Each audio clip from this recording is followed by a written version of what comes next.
আজকাল মানুষের বিবেক বুদ্ধি এতটাই লোপ পেয়েছে যে আসলে মানুষ ভালো মন্দ বিচার করার ক্ষমতা হারিয়ে ফেলেছে।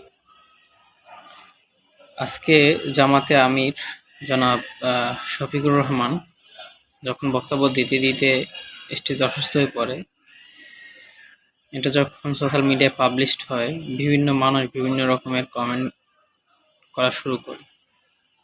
আসলে অবাঞ্ছিত কমেন্টই সব থেকে বেশি। আমি আসলে এগুলা উচ্চারণ করতে চাই না।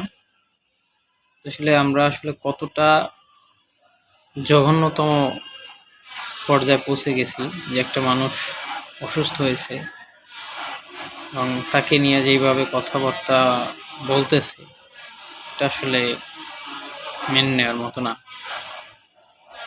এমনকি আমরা এটা দেখেছি যে তিনি যখন হসপিটাল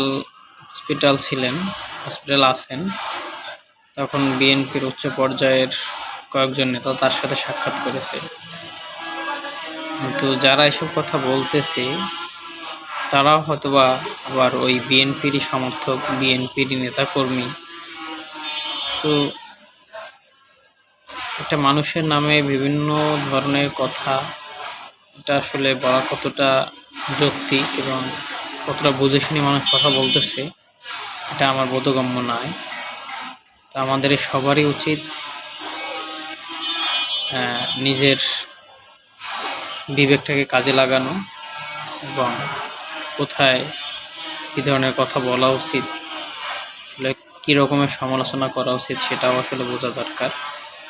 তো এটাই শেষ কথা।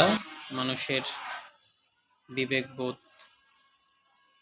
সুউদয় হোক এবং আমরা মানুষের মতো মানুষ হয়ে থাকতে পারি।